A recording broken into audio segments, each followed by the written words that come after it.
اور مدین کی طرف ان کے بھائی شعیب کو بھیجا تو انہوں نے کہا، اے قوم، اللہ ہی کی عبادت کرو، اس کے سوا تمہارا کوئی معبود نہیں۔ تمہارے پاس تمہارے پروردگار کی طرف سے نشانی آ چکی ہے، تو تم ناپ اور تول پوری کیا کرو اور لوگوں کو چیزیں کم نہ دیا کرو، اور زمین میں اصلاح کے بعد خرابی نہ کرو۔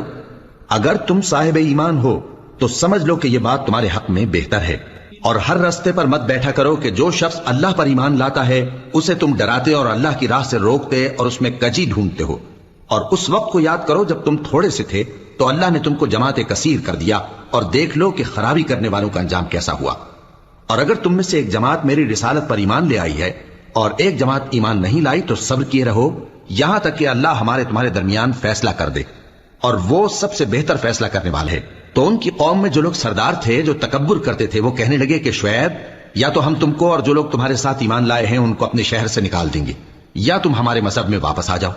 انہوں نے کہا، خواہ ہم تمہارے دین سے بیزار ہی ہوں تو بھی، اگر ہم اس کے بعد کہ اللہ ہمیں اس سے نجات بخش چکا ہے تمہارے مذہب میں لوٹ جائیں تو بے شک ہم نے اللہ پر جھوٹ باندھا، اور ہمیں شایع نہیں کہ ہم اس میں لوٹ جائیں۔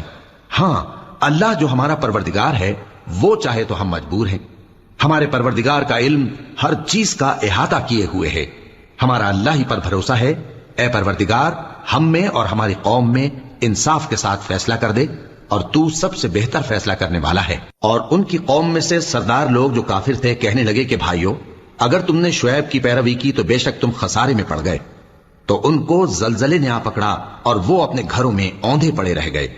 یہ لوگ جنہوں نے شعیب کی تکذیب کی تھی ایسے برباد ہوئے تھے کہ گویا وہ ان میں کبھی آباد ہی نہیں ہوئے تھے۔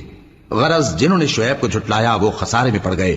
پھر شعیب ان میں سے نکل آئے اور کہا کہ بھائیو، میں نے تم کو اپنے پروردگار کے پیغام پہنچا دیے اور تمہاری خیرخواہی کی تھی، تو میں کافروں پر عذاب نازل ہونے سے رنج و غم کیوں کروں؟ اور ہم نے کسی شہر میں کوئی پیغمبر نہیں بھیجا مگر وہاں کے رہنے والوں کو جو ایمان نہ لائے دکھوں اور مصیبتوں میں مبتلا کیا تاکہ وہ عاجزی اور زاری کریں۔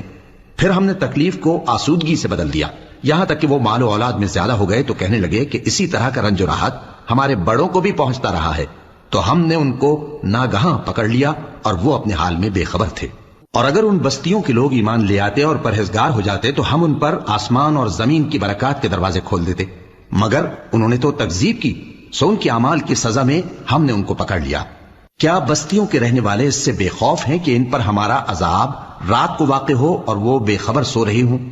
اور کیا اہل شہر اس سے نڈر ہیں کہ ان پر ہمارا عذاب دن چڑھے آ نازل ہو اور وہ کھیل رہے ہوں؟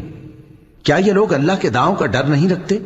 سن لو کہ اللہ کے داؤں سے وہی لوگ نڈر ہوتے ہیں جو خسارہ پانے والے ہیں۔